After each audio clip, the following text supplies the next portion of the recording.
家长们听到小孩子咳嗽，不要着急，不要吓自己，很可能是这个原因。你吃完了？吃完了是吧？你吃了几个疗程啊，姐？就是一个疗程吧。最简单的话，现在白天也有点咳，起床又痰。昨天是咳的还有一点痰。孩子咳嗽反反复复，怎么吃止咳化痰的药，怎么吃平喘的药也没有效果。孩子长期咳嗽不好，可能是慢性支气管炎。慢性支气管炎它的表现为，一般小孩子咳嗽超过3周以上，然后咳嗽咳痰，白天晚上都咳，以夜咳为主。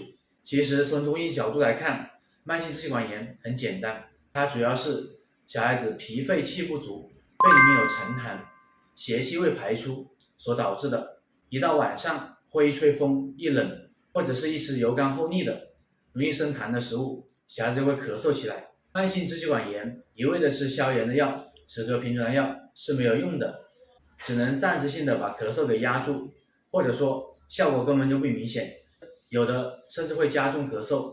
对于这种情况，第一步我们要把肺里面的寒气给排出来，把邪气排出。